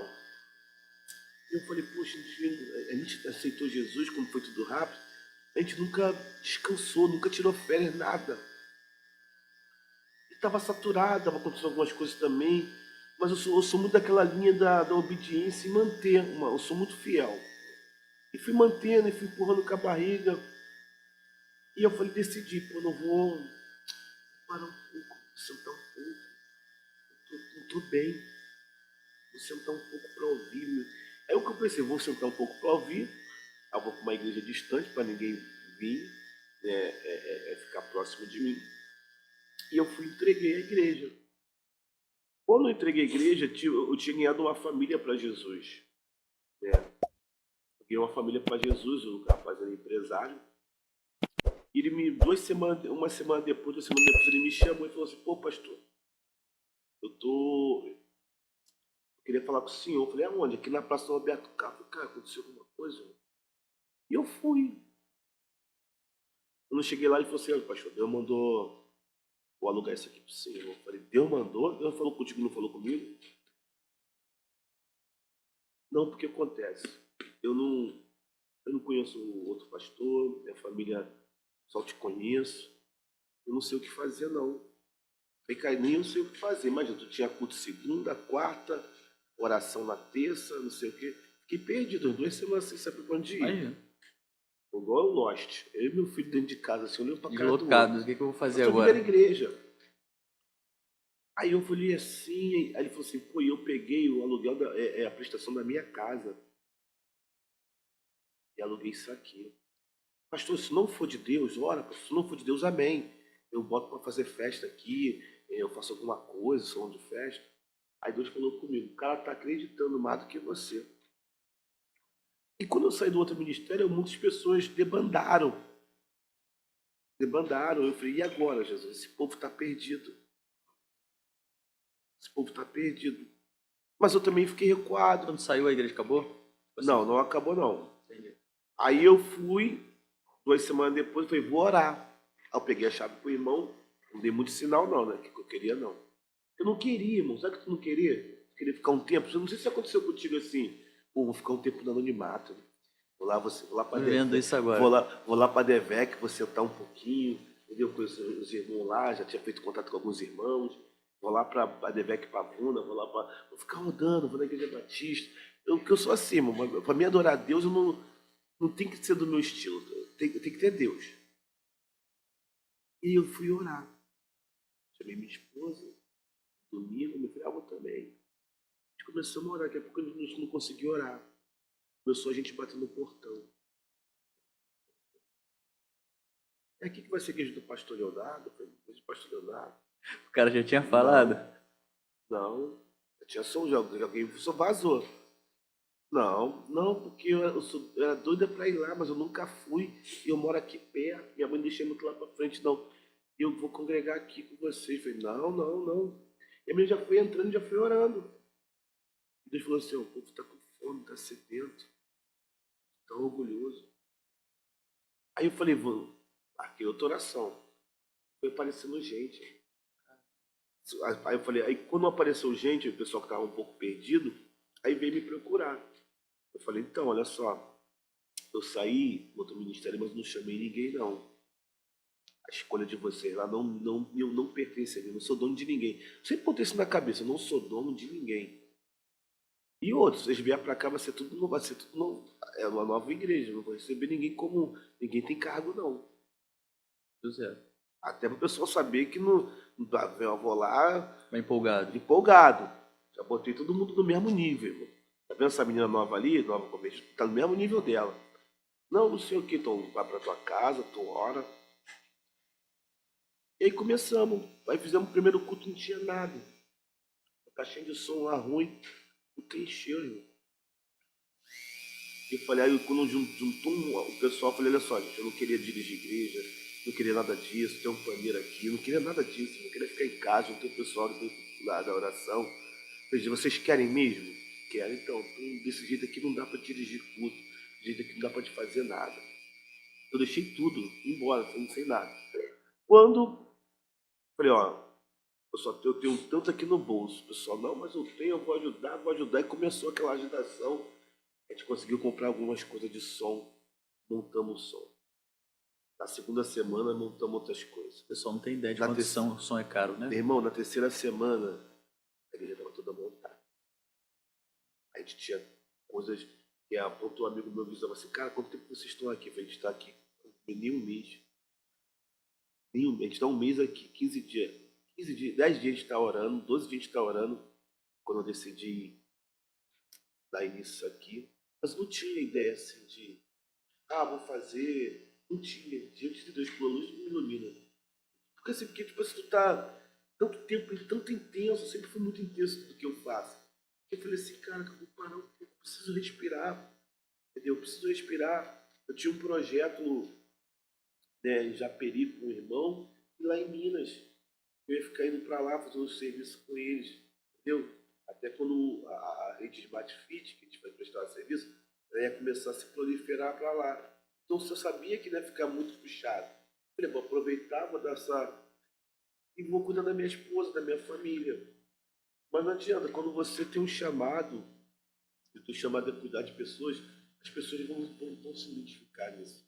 Elas vão perceber que você trata diferente, que você cuida diferente. E ali nasceu o tempo de crescer. E a palavra tempo de crescer foi o que Deus falou comigo. Porque se você pegar uma planta e sufocar ela, ela não cresce, irmão. Se pegar aqui, ó, e sufoca ela, ela não cresce. Ele falou assim, ó, você crescer, é tempo de você viver o que eu tenho para sua vida.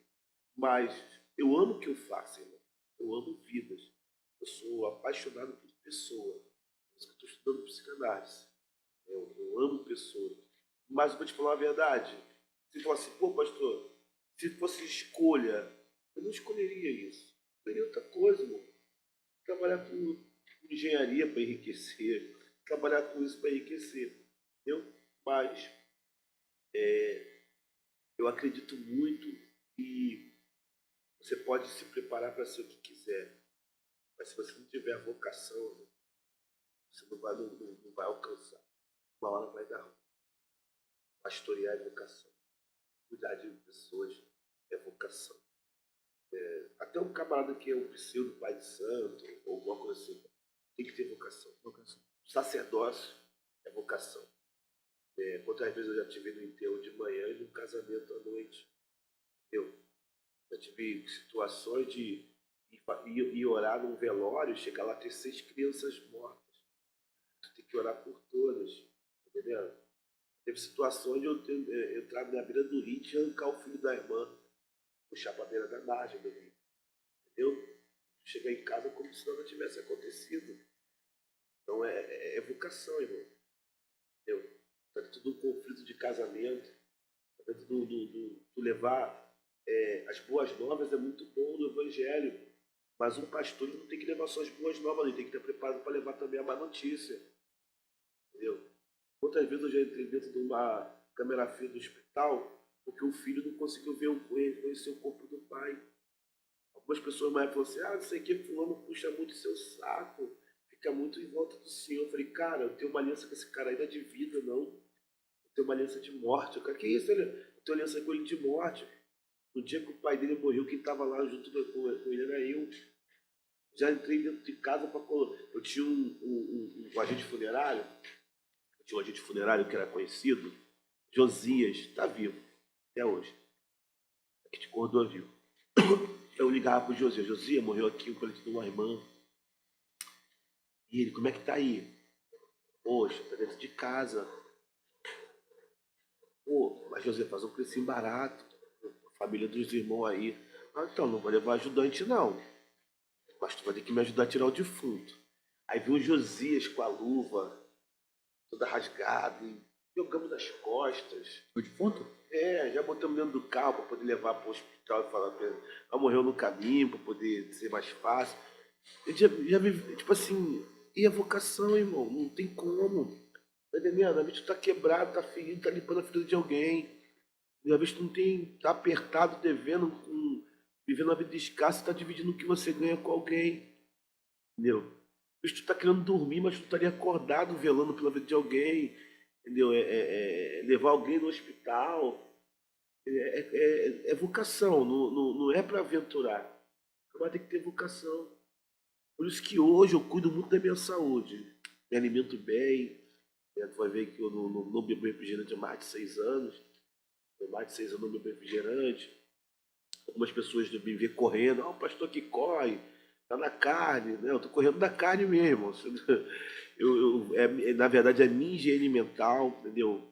É minha higiene mental. Se eu não cuidar da minha saúde, né, nessa parte, eu começo a passar mal, problema de gastrite, por causa da pressão ministerial. uma pressão no trabalho, já virei muitas noites sem dormir trabalhando. Então eu me cuido, porque se eu não me cuidar, eu não consigo cuidar de ninguém, não, irmão. E eu vi isso acontecer no passado quando eu tive gastrite emocional.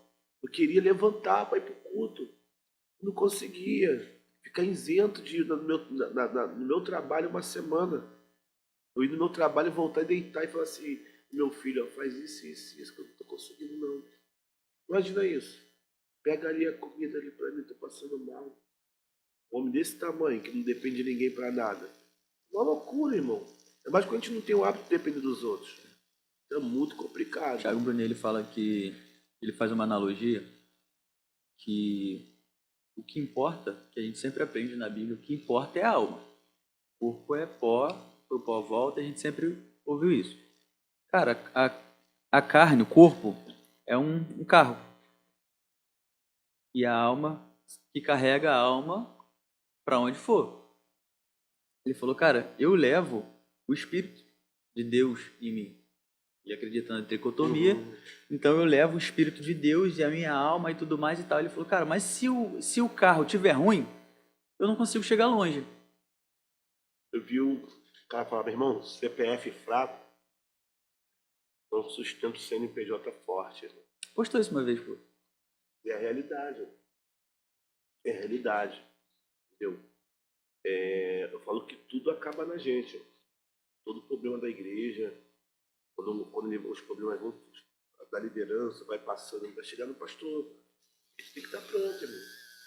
Tem que estar pronto. Eu tô aqui, o povo tá na igreja. Entendeu? Tá lá as irmãs. Posso chegar em casa e minha esposa fala assim, ó, aconteceu isso, isso e isso. Tá entendendo? Nós também ensinamos que eu não dormir em paz. Eu aprendi a dormir em paz, irmão. Eu durmo em paz. Eu aprendi a confiar no Senhor de tal maneira que eu durmo em paz. Nada tira meu sono. Senhor, eu não posso mudar nas tuas mãos. O Senhor me chamou, o Senhor me garante. Estava preocupado com a dívida que eu tinha nesses dias aí, pessoal. E eu não dormi em paz, mano. E meu sono, ninguém tira meu sono, não. Já durmo pouco. Quase todo dia, 4h30 da manhã, 4 horas da manhã, 5 horas eu estou acordando. Ainda que eu acorde e volte a dormir, que é o momento que eu gosto de estudar e fazer meu devocional. Entendeu?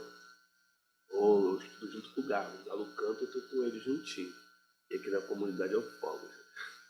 5 horas da manhã. Entendeu? Então, eu não deixo de dormir, não. Não ficar ansioso, estou passando mal. Ai, fulano caiu. Falei, meu irmão, caiu, mais um. Entra pra fila. Não vai ser o último, não vai ser o primeiro. Triste, lamentável. Poxa, vou te falar a verdade, se eu pudesse apertar um botão, teria meu pai aqui. Tem coisas que tu não pode Não tem mudar, como irmão. mudar. Tu tem que aceitar. Não pode mudar. Tu vai ficar maluco. Vai ficar perturbado. Tem muita gente perturbada porque ele não aceita o que a vida propôs a ele. Eu aprendi a aceitar o que a vida me propôs, irmão. Vou fazer uma pergunta assim. Nunca fiz essa pergunta aqui. Qual o teu propósito ministerial? Tipo assim, eu quero alcançar X. Tem? Meu propósito ministerial, eu não tenho um projeto de abrir muitas igrejas, não. Entendeu? Não ter assim, pai de multidões, pai de nações. Mas o meu propósito ministerial é capacitação de pessoas. É algo meu, assim, de levantar obreiros, para perceber que meus obreiros eles têm liberdade para pregar em várias igrejas. Muitos pastores aqui não me convidam, mas convidam meus obreiros. Eu nunca disse não, vai sim. Tem Santa Ceia, tem alguma coisa da igreja, não pode ir. Então, um dos meus maiores sonhos é investir em pessoas. Entendeu? É investir em pessoas. Eu acredito que o Evangelho ele tem o poder de regenerar a pessoa. Mas a gente não pode parar só aqui, não. Entendeu? Por isso que a gente está desenvolvendo aquela sala na igreja, para desenvolver alguns cursos de qualificação. Vamos colocar aqui. Eu não sou ex-traficante, não, graças a Deus. Mas eu saí do tráfico. Tem 10 anos. Depois gente assim. Em 10 anos o cara conta o mesmo testemunho. Eu acho que testemunho é o trajeto que você fez para chegar onde você chegou. Testemunho para mim é onde você chegou. Porque você pode ter chegado em algum lugar de forma fraudulenta. Sim. Testemunho é um histórico, irmão. Ah, eu cheguei aqui, eu sou mais que vencedor. Ah, bom, e aí? O que tu fez para chegar até aí? É um testemunho. Tu vai ver, tem gente que está contando o mesmo testemunho 10 anos. 10 anos. E aí as pessoas já estão assim, o que aconteceu? O que a vida dele mudou? Testemunha para mim é isso. Eu cheguei no evangelho com a 4ª série. Entendeu? Eu não fiz faculdade de mecânica porque eu preferi pagar um curso para o meu filho. Entendeu? Mas eu quase fiz faculdade de mecânica. Seria uma loucura que eu estudava exatas só para poder passar para não tirar nota ruim. Eu não gosto muito de exatas, mas eu ia fazer mecânica. Fazer engenharia mecânica? Eu ia fazer mecânica, engenharia Legal, mecânica. legal. Botei na cabeça que eu ia ser engenheiro mecânico. Mas na verdade era uma vaidade minha. Eu cheguei até a pesquisar, era uma vaidade minha. Eu amo história, irmão. Eu amo história. Minha faculdade, se fosse fazer hoje nossa faculdade fora, seria história. Compartilhei um tempo dessa vaidade. Eu trabalhei com mecânica há muito tempo. Acho que uns 3 anos. Mexendo em carro, tal, fazendo um monte de coisa. Aí eu cismei que queria ser engenheiro, mas eu queria ser engenheiro civil. Foi. Cara, eu vou ser engenheiro, vou ser engenheiro. Entrei pra faculdade, fiz um semestre e falei, cara, não quero mais fazer Eu isso não. cheguei a tentar fazer segundo grau técnico em edificações. Entendeu? Já cheguei a fazer. Assim, fiquei um mês fazendo, falei, pô, é muito cálculo, isso não é pra mim não. Entendeu? E eu até gosto de cálculo, mas sei lá, cara, eu falei, pô, acho que eu gosto mais de outra coisa e tal. Hoje eu tô fazendo faculdade de marketing. Totalmente diferente. Totalmente diferente. Então, aí hoje, se for fazer hoje, eu mais para humanos, é lidar com pessoas. Então, esse é um dos propósitos do meu ministerial. Lógico, se vier a oportunidade de abrir outros ministérios, mas eu sou dessa visão, irmão. Eu não... Ah, tem uma garagem lá na casa da minha mãe, ela quer abrir uma igreja lá. Tudo bem, quanto tempo ele vai ficar nessa garagem? 6 meses? Daqui a 6 meses a gente tem que estar andando em algum lugar. Porque a gente vai ver que a igreja tem muita confusão. Tem alguém que doa um terreno, Sim. daqui a pouco a família, aí o cara, aí ele tá lá, ele vai ao obreiro e fica passando um perrengue.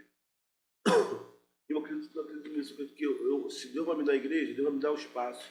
A gente vai montar a igreja, vai preparar alguém, vai colocar alguém e vai dar condições para a pessoa ir. Eu acho que esse é o trabalho da igreja. Entendeu? Ah, mas aonde que vem? A sede consegue sustentar ele lá? Se não consegue, então vamos botar uma irmãzinha lá, a irmãzinha vai ficar sofrendo, passando uma dificuldade. Aí aqui na sede tem ar-condicionado, a gente tem 180 mil PTU dentro da igreja. Ainda tem mais um ar-condicionado de 60. A irmãzinha tem lá um ventiladorzinho sofrendo com a família. Eu não tenho essa visão. Nada contra, entendeu? Deus deu alguém essa visão, minha visão não é essa. Minha visão é, comprou um lugar, vamos equipar o lugar, está no nome da igreja, no nome do servidor da igreja, o terreno, está tudo, tem som, tem tudo. Agora, fulano, a partir de agora, tu é o pastor lá. Entendeu? Passou um tempo, passou um tempinho, olha, irmão, a partir de agora, cresceu, tem liberdade para seguir o teu caminho. Entendeu? Estou aí fazendo obra, a gente agora é amigo ministerial. Legal, legal, legal. Essa é a minha visão. Não cria uma relação de dependência, né? Não quero gerar uma relação de dependência, entendeu? Essa é a minha visão. Não tenho sonho. Eu não tenho esse sonho de chegar às vezes a igreja, aquele pastor tem aquele orgulho, né? Cheio. Eu não tenho esse negócio. Mais de não sei quantas pessoas lá, quase ninguém sem fazer nada. Não, eu não tenho essa visão. Eu tenho essa visão de ter quantas pessoas para trabalhar mesmo. E eu divido muito bem a igreja. Eu trabalhei, prestei serviço para algumas igrejas grandes, Comunidade Zona Sul, Apacentar, Recreio. Eu reparei muito nas igrejas assim grandes. Aquela fachada foi tu que fez do Recreio? Eu fiz a manutenção. Da Comunidade Zona Sul. Não, da Advec Recreio. A Zona Sul, a primeira foi eu. Não só, que era de lona, né? Sim, sim. E também lá na Batista também, na Batista do Zé Balão do Júnior. A gente fez a manutenção lá também. E eu fiquei vendo o sistema que eles trabalham. Eles têm o ministério e tem a parte administrativa que não tem nada a ver com o ministério. E eu falei, não, eu preciso, quando eu abrir minha igreja, eu vou trabalhar dessa forma aí. Entendeu? Tipo assim, o camarada que ele é o presbítero, ele é o evangelista, mas a parte administrativa que resolve algumas coisas, que ele dá direto com o pastor. Então quem está aqui não pode chegar lá e se meter na parte administrativa. E às vezes o problema de algumas igrejas da comunitária é essa, que tudo tá ligado só a um grupo centralizado, de né? pessoas, entendeu? Então cada um acha que tem que fazer o que quiser. E por isso acho que gera muito problema. E talvez por isso gera uma deficiência administrativa na igreja. Entendeu? Então quando eu percebi, vi essa tal situação, eu falei, opa, isso aqui eu vou carregar para mim. Tem uma coisa que eu sempre conversando com os amigos a respeito de estrutura de igreja. Eu não sou pastor, mas convivo com pastores quase todo dia. Eu, cara, sabe por quê? Que o SBT nunca vai ser maior do que a Globo? Aí todo mundo fica, por quê, por quê, por quê? Porque o Silvio Santos é centralizador. Nada acontece no SBT se não passar por ele. Na Globo, não. Na Globo, cada um tem sua função, cada um sabe o que tem que fazer e não fica uma sobrecarga em cima de uma pessoa só. Isso aí. E é por isso que o SBT, enquanto tiver o Silvio Santos, vai ser só isso aí. É grande? É, mas nunca vai ser maior do Mas que a outra. também acho que é um dos objetivos dele também, né? Ele não tem essa Não, a ideia dele sempre foi essa. ele não tem essa gana. Acho que é o prazer dele, né? Sim. Indica um livro pra gente, pastor.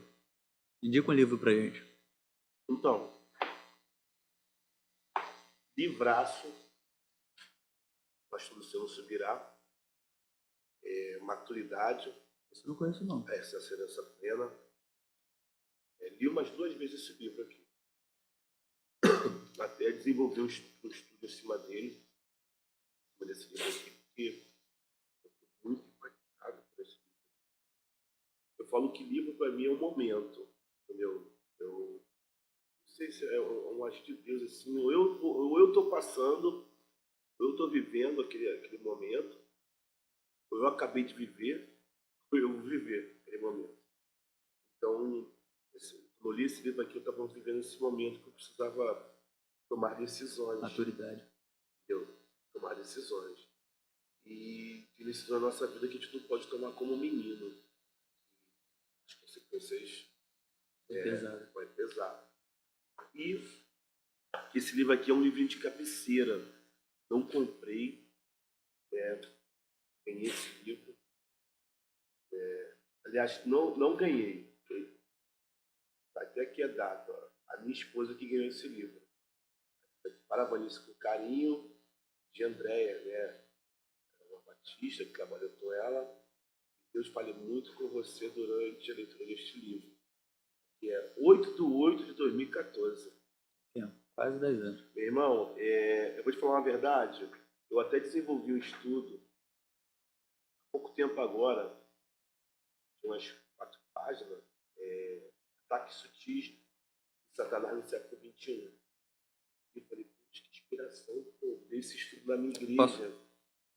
Esse estudo na minha igreja, e a igreja foi impactada por esse livro. Liberando o fluido do avivamento.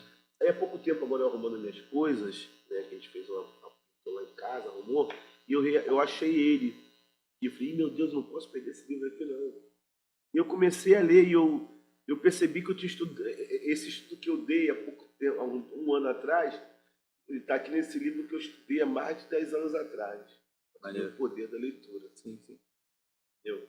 Então ele vai falando sobre aqui, ó, Guerra Fria, e eu prego nesse estudo falando sobre Guerra Fria.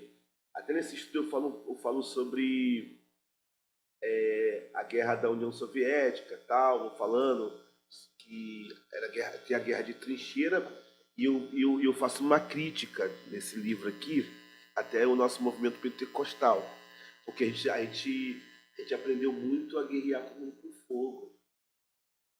E o que Satanás tem usado muito hoje para derrubar muitos crentes é a Guerra Fria. Ele tem usado de forma... Que forma? A gente está sempre pronto a guerrear. Sim. Se o diabo vier, você está ali, ele se manifestou, tu vai estar amarrado, está repreendido. Tu sobe logo um monte, tu vai logo jejuar, tu vai logo para a consagração, tu vai achar a consagração que tu passa, tu nunca viu. Tu vai achar Aí começou, a guerra da inteligência é perigosa, ela é sutil. E o diabo sabe disso. Se eu atacar o Marco agora, ele vai buscar, vai para o monte, vai para a madrugada. Se o pastor ele botar, subir o monte da maior peleja, eu vou buscar no monte. Sim. O sagrado. Mas quando ele vem de forma sutil, vem numa amizade que parece que é de Deus, vem num relacionamento que parece que é de Deus, vem num presente que parece que é de Deus. E agora? Que é a guerra fria, que é a guerra da inteligência. Teu inimigo te estudou. Ele viu teu ponto fraco, viu tua fraqueza. Ele não vai vir com fogo. Ele não vai vir gritando. E agora? Entendeu? Eu vou te provar. E nesse estudo eu falo, quando no passado, a gente estava na esquina, aí passava uma vizinha e falava o que para minha mãe? Ó, teu filho estava lá na esquina.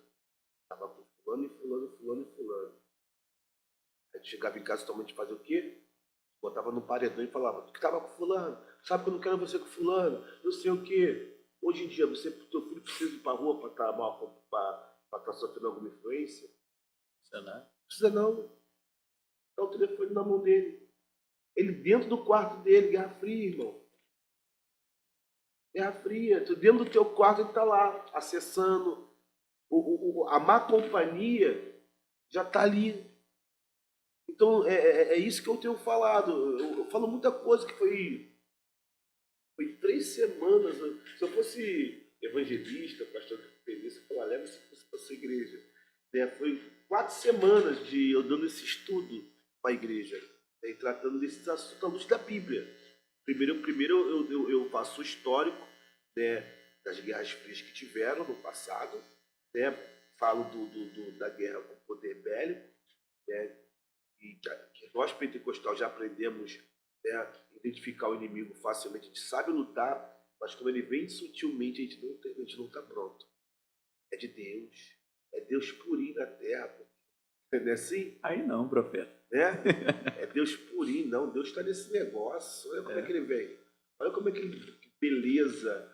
Né? É de Deus. Aí a varoa casa com o cara errado. Entendeu? Aí o cara casa com a mulher errada. E em vez de ser bênção, vira um inferno na vida da pessoa, porque ele vem de forma sutil, vem de uma amizade. Eu falo que tem 2 extremos. Quando Deus ele quer te abençoar, Deus coloca alguém na tua vida. Alguém te ensina alguma coisa, te dá uma direção, te apresenta outras pessoas. Mas quando o diabo também quer te arrebentar, ele coloca alguém na tua vida. É 2 extremos, irmão. É o sócio que te dá a volta, entendeu? É um relacionamento que tu vai sofrer, entendeu? É um amigo que não é amigo. Quando o diabo quer te arrebentar, ele coloca alguém na tua vida. Quando sempre Deus parece quer te bom, levantar, né? Sempre parece bom. Não tem como fugir disso. Real. Um conselho para o jovem. Juventude... Jovem adolescente. Adolescente, a juventude hoje está com dificuldade de obedecer, né? A juventude está com dificuldade de obedecer. Então, o conselho para o jovem é obedecer. Entendeu? O segredo está em obedecer. E a gente já foi jovem. Uma das coisas que a gente não gostava de ouvir é quando o pai e a mãe vêm falar um negócio e alertar acerca do futuro. Não faz isso, vai estudar, moleque, vai ser alguma coisa da vida. A gente fazia o quê? A gente não estava muito ouvindo, né? Estou novo, não dá tempo. Eu falaria a mesma coisa para os jovens. Acho que é um disco que a gente não tem que tirar. Vai estudar, vai dar só o que fazer, passa rápido. Eu estou com 43, ontem eu estava com 20. Muito rápido. Eu sou avô. Muito rápido, irmão. É muito rápido. Mas também eu não tiro dos pais hoje, né, a responsabilidade. Né, porque há muitos pais que são negligentes. Né? Então, hoje, a rebeldia dos jovens vem também de um pai negligente que terceiriza a educação. A escola, ela tem o poder de educar até tal ponto. Mas a educação realmente vem de casa. Pastor, vai ficando por aqui. Acabou? Eu acho que se quiser a gente continua, pô. Tô brincando. Se quiser a gente continua. Agora tá dormindo ali, ó. Cara, Muito bom mesmo, muito bom te ter aqui, de verdade mesmo. Assim, eu venho te acompanhando pelas redes sociais, no que a gente vê e tal, que ouve falar, não rasgo cedo pra ninguém, graças a Deus, não preciso disso. Mas sempre ouvi falar coisas boas de você, e assim, foi bom saber que o que eu ouvi é verdade, Aham. de verdade. De pessoas próximas e pessoas que não são próximas a mim, que também falaram de você, não, Pastor Léo, e tal. Eu falei, cara, pô, legal, Mas legal. eu vou te falar a verdade. Eu acho que o líder ele tem que estar pronto para isso, irmão. Para viver nesses extremos, entendeu? A gente pode gostar muito de você. Pelo mesmo motivo, outras pessoas não vão gostar de você. É isso Entendeu? mesmo. O pessoal bota muito isso, né? Um ditado, o falso se dá bem com todo mundo. Eu acho que quem se dá bem com todo mundo é quem está em paz consigo mesmo. Dificilmente alguém, se você estiver em paz com você mesmo, você consegue viver a tua vida. Você entende que ninguém te deve nada, entendeu? Você também não deve nada a ninguém.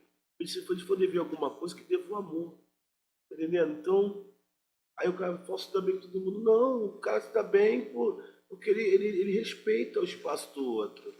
E eu falo que é uma frase de clichê que pegou as pessoas, no momento que está chateado com alguém, elas vão lá e colocam, né? E colocam. Eu falei, eu consegui me dar bem com muita gente. Por quê? Porque eu aprendi a respeitar o espaço das pessoas. O cara fez uma festa, não me convidou. Amém, irmão, tem o direito dele de não me convidar. Quem disse que eu tenho que ir? Porque eu sou pastor. A única coisa que está sendo bom para mim é que ele está me dando o mesmo direito. O camarada aí, convidei ele para pregar na minha igreja. E aí depois ele mandou uma mensagem, né? Dizendo que não podia ir, tal. Graças a Deus, na igreja tem bons pregadores. E eu falei, não, tranquilo, teu irmão aqui que tá na brecha, que vai pregar no outro lugar, fica em paz. Eu falei, mas eu gostei, irmão. Ele falou, por quê? Eu falei, eu nunca saberia te dizer um não. Agora tô com crédito Agora até pra tem, dizer né? que eu não posso ir. Tá entendendo? Tipo assim, tem coisas que é ruim, tem coisas que é bom, depende do ponto de vista que você tem da situação. Tá entendendo? E depois eu gostei também, que depois eu descobri, né, que eu tinha bastante autoridade sobre um obreiro, que ele tinha uma agenda marcada. Eu falei, ó, fulano não vem, tu prega. Ele, mas tô sim, senhor, tô cancelando a agenda e vou pregar aqui. Eu falei, nem eu sabia que eu tinha tanta Tá com a autoridade moral assim, assim, ó. né? Nem eu sabia que eu tava com essa moral.